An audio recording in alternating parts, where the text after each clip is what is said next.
हम हर सुबह जिस रोशनी से दिन की शुरुआत करते हैं, वह रोशनी एक दिन हमेशा के लिए बुझ जाएगी। हाँ, वही तारा, वही सूरज, वही अग्निपिंड जिसकी वजह से धरती पर जीवन है, जिसकी वजह से महासागर लहराते हैं, हवा बहती है और पौधे जन्म लेते हैं, वही एक दिन मौत की ओर बढ़ेगा।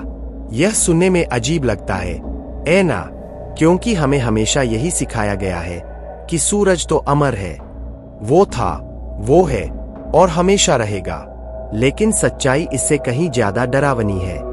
तारे भी हमारी तरह पैदा होते हैं, सांस लेते हैं, जवान होते हैं और फिर मर जाते हैं।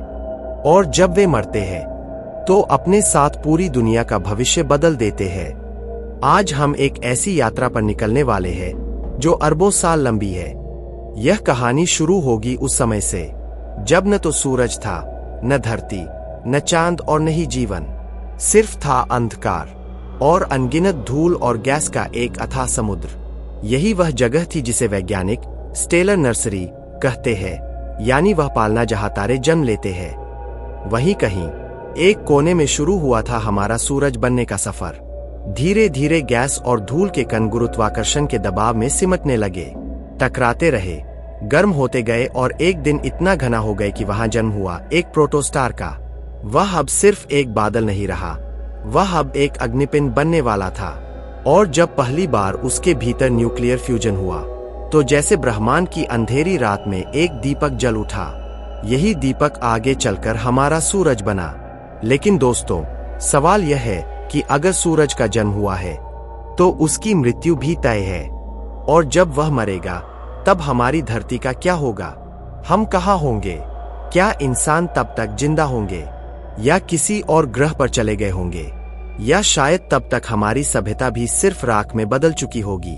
तो चलिए आज हम इस सफर की शुरुआत करते हैं, उस रहस्य की जो सूरज के जीवन और उसकी मौत के बीच छुपा हुआ है। एक ऐसी कहानी जो उतनी ही पुरानी है जितना ब्रह्मांड और उतनी ही डरावनी जितना अंधकार। नमस्कार दोस्तों, मेरे चैनल कहानी बने रहस्य में आपका स्वागत है। क्या आपने कभी सोचा है कि जिस तारे की रोशनी में हम जी रहे हैं वह हमेशा ऐसा ही रहेगा? हमें लगता है कि तारे अमर है, जैसे हवा, जैसे पानी, वैसे ही उनकी रोशनी भी हमेशा बहती रहेगी। लेकिन सच यह है कि तारे भी जन्म लेते हैं, जवान होते हैं और एक दिन मर जाते हैं। हम आज उस यात्रा पर निकलने वाले हैं, एक ऐसी यात्रा जो अरबों साल लंबी है। जब तारे का कोई नामो निशान नहीं था, फिर उसका जन्म हुआ, उसने जीवन को रोशनी दी और अंत में जब वह बुझ जाएगा तो उसके बाद क्या बचेगा? यही हमारी कहानी है, एक तारे की जीवन गाथा जब कुछ भी नहीं था। आज से लगभग 4.5 अरब साल पहले हमारे ब्रह्मांड के एक कोने में केवल अंधेरा था। कोई रोशनी नहीं, कोई गर्माहट नहीं, बस धूल और गैस के बादल। वैज्ञानिक इन्हें स्टेलर नर्सरी यानी तारकीय पालना कहते हैं। इन बादलों में मुख्य रूप से हाइड्रोजन गैस होती है। कभी कभी पास में किसी तारे का विस्फोट, सुपरनोवा, इस बादल को झकझोर देता है। तभी शुरू होता है गुरुत्वाकर्षण का खेल। धीरे धीरे गैसें एक केंद्र की ओर खींचने लगती है। वह केंद्र घना होता जाता है और उसका तापमान लाखों डिग्री तक पहुंच जाता है। यह ढांचा अब केवल गैस नहीं बल्कि एक प्रोटोस्टार बन चुका होता है, यानी बनने वाला तारा। असली जन्म जब फ्यूजन शुरू हुआ, जब तापमान और दबाव बहुत बढ़ जाते हैं तो हाइड्रोजन परमाणु आपस में जुड़कर हीलियम बनाने लगते हैं। इसे कहते हैं न्यूक्लियर फ्यूजन। यही वह पल होता है जब तारा सचमुच पैदा होता है। आइंस्टीन का मशहूर सूत्र EMC यही काम करता है। द्रव्यमान का थोड़ा हिस्सा ऊर्जा में बदल जाता है और वही ऊर्जा चमक और गर्मी के रूप में फैलती है। हमारा अपना तारा, जिसे हम रोज उगते हुए देखते हैं, आज भी हर सेकंड करोड़ों टन हाइड्रोजन जला रहा है। उसकी रोशनी के बिना धरती पर जीवन की कल्पना असंभव है। पौधे उसी से भोजन बनाते हैं, मौसम उसी से बदलते हैं, समुद्र की लहरें, हवा के पैटर्न, सब उसी पर निर्भर है। धरती पर सुबह की धूप में जो गर्माहट आप महसूस करते हैं, वह वास्तव में लाखों साल पहले तारे के भीतर पैदा हुई थी। क्योंकि एक एक फोटोन, प्रकाश कण को तारे की सतह तक पहुंचने में हजारों लाखों साल लग जाते हैं। अगर तारे के पूरे जीवन को सुबह 6 बजे से शाम 6 बजे तक के दिन में बांट दिया जाए तो अभी उसका समय सुबह के 10 बजे जैसा है, यानी वह अभी जवान है, लेकिन उसकी घड़ी टिक टिक कर रही है। तारा कैसे काम करता है?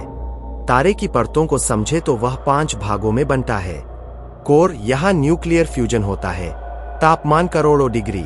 रेडिएटिव जोन, जहां से ऊर्जा धीरे धीरे बाहर की ओर रिसती है। कन्वेक्टिव जोन, जहां गैसें उबलते पानी की तरह ऊपर नीचे होती रहती है। फोटोस्फीयर, तारे की सतह जिसे हम देखते हैं। कोरोना, बाहरी वायुमंडल जो सतह से भी ज्यादा गर्म होता है। तारे की सतह कभी स्थिर नहीं रहती, वहां सनस्पॉट्स, सोलर फ्लेयर्स और गैस विस्फोट होते रहते हैं, कभी कभी इतनी तीव्रता से कि हमारे उपग्रह और बिजली ग्रिड तक प्रभावित हो जाते हैं। तारा हमेशा हाइड्रोजन जलाकर हीलियम बनाता है, लेकिन यह ईंधन अनंत नहीं है। जब कोर में हाइड्रोजन खत्म होने लगेगी तो उसका संतुलन बिगड़ जाएगा। तब तारा अपनी बाहरी परतें फैलाने लगेगा और एक लाल दानव, रेड जायंट, बन जाएगा। उसका आकार इतना विशाल होगा कि वह आसपास के ग्रहों तक निगल सकता है। पृथ्वी जैसी दुनिया पर तब महासागर उबल जाएंगे, वातावरण जल जाएगा और सतह पिघलकर राख हो जाएगी। जीवन का नामो निशान मिट जाएगा। रेड जायंट अवस्था ज्यादा लंबी नहीं चलेगी।